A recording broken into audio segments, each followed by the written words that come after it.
is the Writer's Almanac for Tuesday. It's the 1st of December, 2020. It was on this day, 1955, Rosa Parks broke the law by refusing to give up her seat to a white man on a city bus in Montgomery, Alabama, which resulted in her arrest. The driver of the bus came back to tell her to give up her seat. She said, no.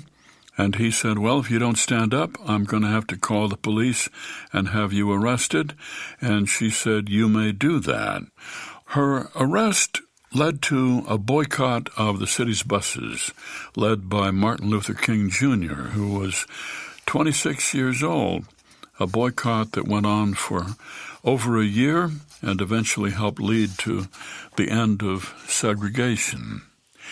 It was on this date, 1959, Antarctica was deemed a military-free continent by the Antarctic Treaty signed by 12 nations, including the U.S. and the Soviet Union, which stated that the continent would be used for scientific research only.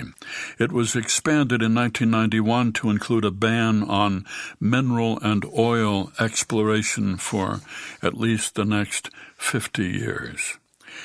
It was on this day, 1887, that Sherlock Holmes and Dr. Watson made their first appearance in a novella called A Study in Scarlet, which was published in a magazine, Beaton's Christmas Annual.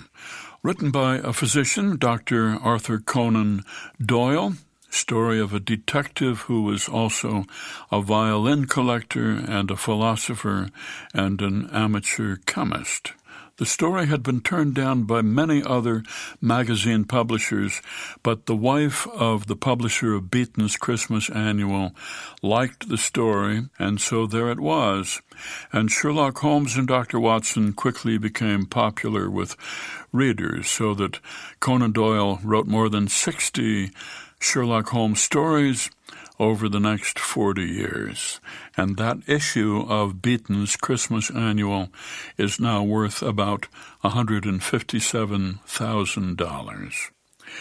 And it's the birthday of Marie Groschholz, born 1761 in Strasbourg, France, whom we know as Madame Tussaud, who learned how to make waxwork figures of famous people and took her collection, including a sculpture of the poet Voltaire and Benjamin Franklin, Jean-Jacques Rousseau, Louis XVI, and Marie Antoinette on tour through Europe. And for our poem today, the soliloquy of Molly Bloom from Ulysses. Oh, and the sea crimson sometimes like fire, and the glorious sunsets, and the fig trees and the Alameda Gardens, yes, and all the queer little streets, and pink and blue and yellow houses, and the rose gardens, and the jessamine, and geraniums, and cactuses, and Gibraltar as a girl, where I was a flower of the mountain, yes, when I put the rose in my hair, like the Andalusian girls used, or shall I wear a red, yes, and how he kissed me under the Moorish wall. And I thought, well, as well him as another. And then I asked him with my eyes to ask again, yes. And then he asked me, would I, yes, to say, yes, my mountain flower. And first I put my arms around him, yes, and drew him down to me so he could feel my breasts all perfume, yes, and his heart was going like mad. And yes, I said, yes, I will, yes.